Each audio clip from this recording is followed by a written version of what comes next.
जी ठाकुर जी के प्रति वात्सल्य भाव रखते थे।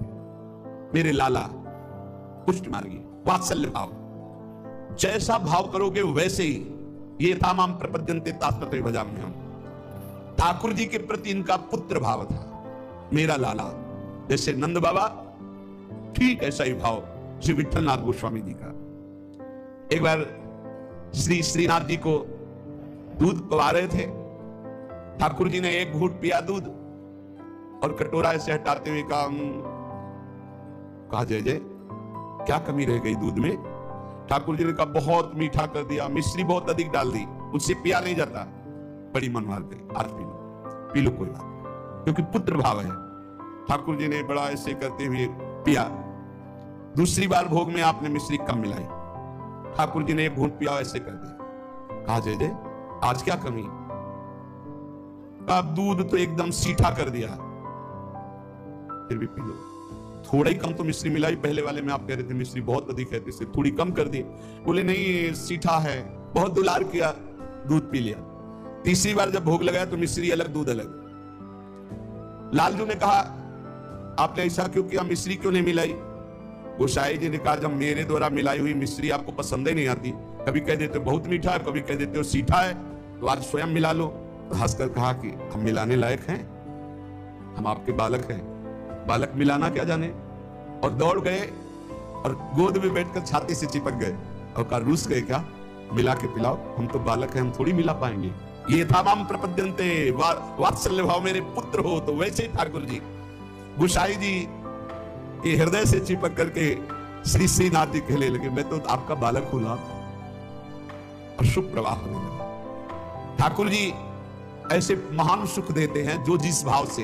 एक दिन मचल गए, सैया रचना करके जब शयन कराने को गए, कहा ये सैया ठीक नहीं है, दूसरी सैया ले आए। ये बिछौना ठीक नहीं है, दूसरा बिछौना ले आए। नहीं नहीं ये रंग मुझे पसंद नहीं, और रंग का बिछौना बिछा दिया। अब कितने बिछौना कितनी सैयाएं बदल दी लालजू महाराज बार बार, ये ठीक नहीं, ये ठीक नहीं। पसीना पसीना हो गए थे गोसाई जी। गोसाई जी ने कहा कि आपको कौन सी सैया पसंद आएगी, कौन सा बिछौना पसंद आएगा? बोले बताओ, तुम सैया बनो और तुम्हारी छाती पे हम सोएंगे, क्योंकि हम यशोदा मैया की गोद में ही सोते। अगर दिन में कभी अथाई में बाबा के पास गए तो उनके तोंद पे लेट के सोते, तो आप लेटो और आपकी गोद में हम। श्रीनाथ जी, श्री विठलनाथ जी गोस्वामी जी की गोद में जैसे मां की गोद में बच्चा, ऐसे श्रीनाथ जी सोए। एक दिन श्रीनाथ जी के सामने गिरिराज जी से बंदर आया, ऐसे किया वो जैसे बंदर करते हूँ ऐसे। वो बड़ी जोर रो पड़े श्रीनाथ जी, और गोस्वामी जी सेवा में थे। तत्काल गोस्वामी जी के ऐसे गोद में चिपक गए और कहा बंदर मुझे डर लगता है। गोसाई जी ने कहा इस बंदर से डर लगता है? बड़े बड़े भयंकर बंदर, न जाने कितने महाबली बंदर, बड़े बड़े भयंकर राक्षस रामा अवतार में तुम कैसे मारे होगे राक्षसों को, और कैसे तुम्हारे साथ बंदर सेना थी, हमारी तो समझ में नहीं आता। ऐसे कह के मन में पर्वताकार बंदर, महाभयानक राक्षस, यहां छोटे से बंदर को देख के चिपक गए और डर करके कहते मुझे बंदर से डर लगता है।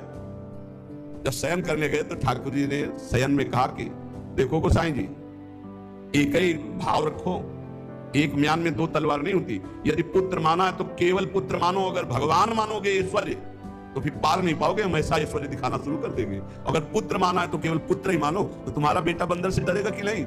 तो हम वैसे डर रहे हैं जैसे बेटा डरता है। तो अगर ये कि भगवान ऐश्वर्यशाली, तो फिर पार नहीं पाओगे, हम इतना ऐश्वर्य दिखा देंगे। एक म्यान में दो तलवार नहीं रहती। गोसाई जी जगे एकदम, और श्रीनाथ जी को देखा पास में, गले से लगा करके दुलार करते हुए, वात्सल्य भाव। एक दिन चूड़ी पहनाने वाली आई। गोसाई जी ने कहा कि जाओ हमारे घर में जितनी बहुएं हैं सबको चूड़ी पहना दो और पैसा यहां ले लेना आके। आपके 7 पुत्र थे तो 7 बधुएं थी। गोसाई जी ने यह नहीं कहा कि 7 बधुओं को पहना देना, कहा कि मेरी जितनी बहुएं हैं उन सबको चूड़ी पहना दो और पैसा यहां से ले जाना। अब उनकी 7 बहुएं तो चूड़ी पहनी, 8वीं श्री स्वामिनी जी पहुंच गई अपने कर कमल। ही उस चूड़ी पहनाने वाली ने श्री जी के कर कमल को देखा, अशुभ प्रवाह, आनंद मूर्ति हमारी प्यारी जो है अशुभ प्रवाह होने लगी। ऐसा उसको लगने लगा कि आनंद के आवेग में मुझे मूर्छा जाएगी। नीलांबर का हल्का सा घूंघट है, मनोमृणाल मानो कमल लाल ऐसे सुंदर कर कमल। वो सोच रही इनके कर कमल में पहनाने लायक तो चूड़ियां ही नहीं हमारे पास। श्री जी ने इशारा किया, पहनाओ। किसी तरह वो प्रेम शिथिल होते हुए जैसे जैसे इशारा होता गया वो चूड़ियां पहनाई। बहुत देर तक वह शुभ प्रवाह करती रही। इसके बाद गोस्वामी जी के पास उसको ले जाया गया। गोस्वामी जी ने 7 बहुओं की चूड़ी के कितने पैसे होते हैं? उसने कहा 7 नहीं 8। गोसाई जी ने कहा 7 बहुएं तो तू 8 की बात कैसे कह रही? तो उसने कहा मैं कसम खा के कहती हूँ मैंने 8 बहुओं को। तो बोले जब 7 हैं ही तो 8 कैसे? तो उनका मैं कसम खा के कहती हूँ 8 बहुएं थी और मैंने 8 को पहनाई है, और जो 8वीं थी वो इतनी सुंदर थी, इतनी, और रोने लगी। गोसाई जी ने कहा कि ऐसा कैसे हो सकता है, चलो इससे झंझट हटे। 8 बहुओं की चूड़ी पहनाने के पैसे दे दिए। जब रात्रि में शयन किया तो श्री जी ने गोसाई जी से कहा कि उस चूड़ी वाले से क्यों झगड़ रहे थे? क्या आप प्रीतम लालजू को आप अपना पुत्र नहीं मानते? हाँ पुत्र तो है ही, वो हमारे मानने की क्या बात है। तो मैं कौन हूं? पुत्र बधू हुई कि नहीं? अगर आप कहते 7 बहुओं को पहना दो तो मैं कदापि नहीं जाती। आपने कहा मेरी सब बहुओं को पहना दो, तो 8वीं मैं हूं, मेरे ही धारण। श्री जी के वचनों को सुनकर गोसाई जी तत्काल उठे और बैठे बैठे रात भर रोते रहे कि लाडली जू कितनी कृपालु, कितना भाव स्वीकार करने वाली है। एक बार की बात है, किसी विठलनाथ जी श्री ठाकुर जी को भोग लगा रहे थे, तो भोग में एक तिनका देखा। बहुत दुख हुआ कि मेरे सुकुमार लाडले ठाकुर और उनके भोग में इतनी असावधानी बनाने वाले तिनका। बहुत सावधान रहना चाहिए ठाकुर जी का, जब भोग बनाए तो बोलचाल में भी सावधानी रखे, कहीं थूक की छिट्टी ना चली जाए मुख में। ऐसा होता है तो अगर कभी बात करनी हो तो रसोई से ऐसे करके बात करें, वैसे तो बात कम ही करे, मौन धारण करके बनाए। क्योंकि अगर हम पद जोर जोर से गाएंगे या बात करेंगे तो हमारे मुख से थूक की छिट्टी ठाकुर जी के भोग सामग्री जो बन रही है उसमें गिरना हो सकता है। कितनी सावधानी महापुरुषों के चरित्र से हमें प्राप्त होती। तिनका को देख करके बहुत दुखी हुए और कहा कि आज हम हैं, तब हमारे ठाकुर जी के भोग में तिनका निकला, और कल हमारा शरीर छूट जाएगा तो तुम लोग कैसे हमारे ठाकुर जी की सेवा करोगे? तो मैं आज ही संन्यास धारण करूंगा और विचरण करूंगा, जैसा मनावे वैसा करो। आप इतना कहे तो सब लोग बहुत दुखी हो गए। सबने अनुनय विनय की कि एक बार अपराध क्षमा कर दो, ठाकुर जी के भोग में कभी त्रुटि नहीं होगी। आपने कहा हम परिहास में कभी झूठ नहीं बोलते। हमने कहा संन्यास लेंगे तो अब संन्यास लेंगे, अब हम तुम्हारे बीच में नहीं रहेंगे। श्री ठाकुर जी श्रीनाथ जी से आज्ञा लेने गए। ठाकुर जी ने बहुत उदास होकर के कहा, गोसाई जी एक गेरुआ वस्त्र हमको भी मंगवा दो। बोले आपको क्यों जय जय, आपके पास तो बहुत सुंदर सुंदर पोशाक है। बोले हम आपके बिना नहीं रह सकते, अगर आप संन्यास लेंगे तो हम भी संन्यास लेके आपके साथ ही चलेंगे। देखो कैसा प्यार करते, जैसे माधवदास बाबा जगन्नाथ जी को प्यार करते तो जगन्नाथ जी से जाके आज्ञा ली, जय जय अब ब्रज 84 को आपकी लीला भूमि में जाना चाहता हूं, आदेश दे दो। बोले बाबा आपके बिना हम रह नहीं सकते। बोले नहीं जय जय, हमारे पास इतनी भोग सामग्री नहीं कि मैं रास्ते में आपको भोग लगाऊं, आपको नहीं ले जा पाऊंगा, पर हम जाएंगे ब्रज 84 को दर्शन करने आपकी लीला भूमि के। ठाकुर जी चुप हो गए, उनके आगे बस कहा। अब वो सुबह प्रातः कालीन चले। अब सुबह सुबह ही इतनी भूख लग आई तो उन्होंने कहा आज तक कभी ऐसी भूख नहीं लगी। तो एक माई थी तो उससे कहा माई बहुत भूख लगी, कुछ मिल सकता है? बोले बाबा अभी बना देती हूँ। तो कुछ समय में वो भोजन बना करके पवाने, और जब पवा रही थी माधवदास बाबा को तो रोते जा रही थी। तो बाबा की दृष्टि गई। बाबा ने कहा माई रो क्यों रही हो? बोले इतना सुंदर सुकुमार लाडला बालक तुम्हारे जैसे बाबा जी के साथ कैसे आ गया, इसकी माँ कैसे रहती होगी? तो उन्होंने भागवती दृष्टि से देखा तो थाल में बैठे जगन्नाथ जी पा रहे थे। बोले इसीलिए भूख लग रही थी, हमें पता क्या कि तुम्हें भूख लग रही है, तुम क्यों साथ? बोले बाबा मैं नहीं रह पाऊंगा आपके। ये जरा प्यार देखो ठाकुर जी का। कह रहे बाबा मैं नहीं रह पाऊंगा। ऐसे ही श्रीनाथ जी गोसाई जी से कह रहे कि एक गेरुआ वस्त्र हमको भी मंगा दो, अगर आप संन्यास लोगे तो हम भी संन्यास ले लेंगे। गोसाई जी आपके बिना हम नहीं रह सकते। गोसाई जी ने गले से लगा लिया। तो गले से लगा लिया तो मेरी बात मानो, तुम्हें संन्यास नहीं लेना। बोले जैसे आप किया। बोले सेवा में त्रुटि अगर हो रही तो मुझे दुख नहीं तो तुम्हें दुख क्यों हो रहा है? तो बोले तुम्हें दुख हो या ना हो, आप मेरे पुत्र हो, मेरे को दुख होता है कि मेरे लालन के भोग में तिनका कैसे आ गया। भाव समझिए। श्री विठलनाथ गोसाई जी स्वयं सेवा में सावधानी पूर्वक, पर कभी कभी अगर त्रुटि हो जाए सेवा में तो बहुत ही असंतुष्ट हो। यह ध्यान रखने का विषय है कि हम केवल विग्रह की पूजा नहीं कर रहे, साक्षात श्यामा श्याम विराजमान है, साक्षात श्री जी विराजमान। हम जल पिवाएं तो उसी भाव से, भोग लगावें तो उसी भाव से, पोशाक पहनावें तो उसी भाव से। श्री गोस्वामी जी शयन करते थे गोकुल में आकर, और नित्य प्रति श्री श्रीनाथ जी की सेवा में आते, यहाँ जतिपुरा गोवर्धन में श्रीनाथ जी विराजमान थे, तो आप घोड़े पे चढ़ करके आते थे। यदि कहीं आने में कुछ विलंब हो जाए तो अन्य सेवा चाहे कोई कर ले, पर आरती आप ही रोज करते थे, आरती सेवा आप ही करते थे। आज भी बल्लभ कुल में नियम चला आ रहा है कि और ठाकुर सेवा तो सब मिलकर करेंगे, लेकिन आरती गोस्वामी वंशज ही करेंगे। श्री ठाकुर जी की अक्षुण्ण सेवा गोस्वामी जी अपने बालक के समान मानकर करते हैं। जो भगवाननिष्ठ सदाचारी पुरुष होते हैं तो उनका प्रभाव सबके ऊपर पड़ता है। उस समय भक्ति का वातावरण एक बन चुका था, जिसको देखो सब भगवान की भक्ति में निमग्न। कृष्णदास जी ने क्या किया कि जो गोपीनाथ जी वो लोग गमन हो गया था, तो उनकी पत्नी और उनके पुत्र पुरुषोत्तम जी अभी छोटे थे, उनसे बात की और गद्दी पर पूरा अधिकार कर लिया। पुरुषोत्तम है ही, क्योंकि उनके पिता गोपीनाथ जी अधिकारी थे, और हटा दिया श्री विठलनाथ जी को, और हटा ही नहीं दिया, पूरी सेवा से हटा दिया कृष्णदास अधिकारी जी ने। पुरुषोत्तम जी को गद्दी पे बैठा दिया, उनकी मां को समझा बुझा करके दस्तखत करवा लिए, और श्री विठलनाथ गोस्वामी जी को हटा दिया। तो श्रीनाथ जी की सेवा मतलब आना भी बंद करवा दिया। ऐसा नहीं करना चाहिए था, एक बहुत बड़ा अपराध बन गया। और बहुत बड़े महापुरुष हैं कृष्णदास जी, कोई साधारण नहीं। आगे उनके कवि चरित्र का श्रवण करना, इतने बड़े महापुरुष। गोसाई जी को सब अधिकार छिन जाने का कष्ट तो नहीं हुआ, पर सेवा छूट जाने का बहुत कष्ट हुआ। और महापुरुषों के हृदय में किसी भी तरह का यदि कष्ट हो गया तो उसे फिर भगवान बर्दाश्त नहीं करते। आपको बहुत क्लेश हुआ, श्रीनाथ जी का दुलार छूट गया, सेवा छुटवा दी कृष्णदास अधिकारी ने। आप पारासौली में जाकर रहने लगे, पर बहुत दुखी अंदर से। और दूर तक वहां तक आते जहां श्रीनाथ जी की ध्वजा दिखाई देती है, वहां से साष्टांग दंडवत करके बहुत एकाग्रता पूर्वक ऐसे देखते मंदिर की तरफ, रोने लगते श्री विठलनाथ जी। ये बहुत बड़ी हानि का विषय, बहुत बड़ी हानि का विषय। गुरुजनों से विरोध करने का मतलब है सर्वस्व का नाश, चाहे जितना बड़ा भी कोई तपस्वी भजनानंदी हो। एक श्री रामदास जी भीतरिया जो ठाकुर जी की सेवा में रहते थे, वो श्री विठलनाथ जी की स्थिति से परिचित थे।